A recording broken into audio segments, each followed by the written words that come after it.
정부가 철강 산업, 특히 이 철근 분야요. 공급 과잉이 심각하니까 설비 구조 조정을 하겠다고 나섰잖아요. 언뜻 보면 남는 설비를 줄이는구나. 되게 간단해 보이는데 사실 이건 굉장히 복잡하게 얽힌 문제더라고요. 그래서 오늘은 여러분이 보내주신 자료, 스트랜스티 철강산업연구소 손정수 연구위원의 분석을 바탕으로 한번 깊게 들어가 보려고 합니다. 왜 정부 의지만으로는 이게 잘 안 풀리는지 말이죠. 네, 오늘 이야기의 핵심은 바로 그겁니다.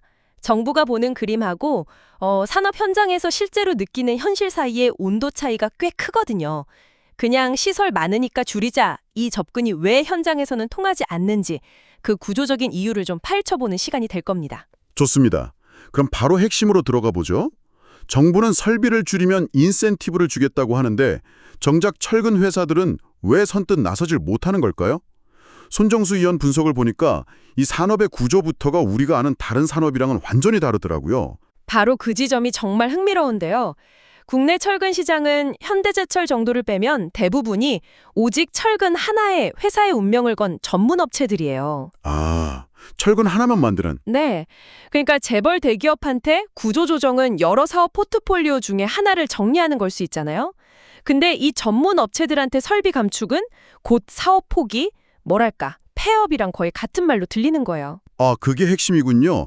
대기업은 A 사업부를 접어도 B, C 사업부로 버틸 수 있는데 철근 전문 업체는 그 공장 문 닫으면 그냥 끝인 거니까요. 맞습니다. 다른 사업으로 전환할 체력이나 대안이 없으니까요. 결국 누군가는 희생해야 하지만 그게 나는 될 수 없다는 일종의 치킨 게임이 벌어지고 있는 거네요. 정확합니다. 모두가 이대로 가면 다 같이 힘들어지는 걸 알면서도 누구 하나 먼저 차에서 뛰어내리지 못하는 그런 상황인 거죠. 이 교착 상태를 깰 만한 해법은 없을까요? 손 위원 분석에서도 어떤 방향을 제시하고 있죠? 네, 크게 두 가지 방향을 제안합니다. 첫째는 구조조정의 방향에 대한 합의, 그리고 둘째는 구조조정에 이르는 과정의 설계입니다. 방향과 과정, 좀 더 구체적으로 설명해 주시죠. 우선 방향이라는 건 미래 수요를 좀 냉정하게 예측해서 우리 산업 전체가 얼마만큼의 설비를 줄여야 하는지 그 총량 목표부터 정하자는 겁니다. 그리고 그 부담을 각 회사가 어떤 원칙에 따라 나눠질 건지 그 큰 그림에 대한 합의가 필요하다는 거죠. 일종의 설계도를 먼저 만들자는 거군요. 그럼 과정의 설계는 뭔가요? 그 설계도대로 공사를 진행하는 동안 시장이 혼란에 빠지지 않도록 관리하는 겁니다. 예를 들어 한 회사가 설비를 닫기로 하면 그 회사 물량을 다른 회사들이 어떻게 나눠받을지, 그 과정에서 가격이 막 폭등하거나 하지 않도록 생산량을 공동으로 조절하는 그런 교통정리가 필요하다는 거죠. 질서 있는 퇴장을 위한 교통정리라. 그런데 여기서 정말 생각지 못한 함정이 있더라고요. 지금 말씀하신 것처럼 업계가 다 같이 모여서 생산량을 조절하려고 하면 이게 현행 공정거래법상 담합이 될 수 있다는 거잖아요. 아니, 문제를 풀려고 협력하는 게 불법이라니 이건 좀 아이러니한데요? 네, 이 부분이 바로 이 문제의 가장 큰 딜레마를 던져주는 지점이죠. 손 의원도 과거 일본 사례를 언급하는데요. 1980년대 일본도 우리랑 비슷한 문제를 겪었거든요. 그때 일본 정부가 아주 강력한 법을 만들었어요.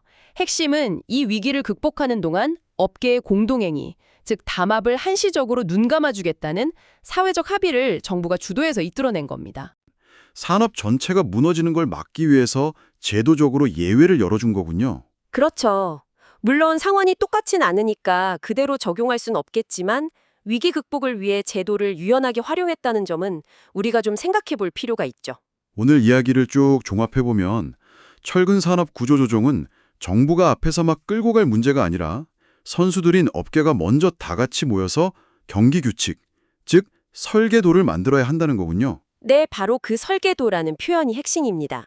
지금은 목적지도 없이 각자 안개 속을 달리는 형국이거든요. 공급 과잉이라는 네 글자 뒤에 숨은 각 기업의 생존 문제를 똑바로 봐야만 한 발짝이라도 나아갈 수 있다는 뜻으로 들립니다. 맞습니다. 어디로 갈지, 누가 얼마나 속도를 줄일지 함께 정해야죠. 그게 없으면 정부가 옆에서 아무리 외쳐도 소용이 없는 겁니다. 결국 어떤 방식으로 얼마나 또 어떻게 그 손실과 부담을 나눌 것인지에 대한 업계의 정말 처절한 합의가 먼저 필요한 거죠. 이 문제는 우리에게 더 큰 질문을 남기는 것 같습니다.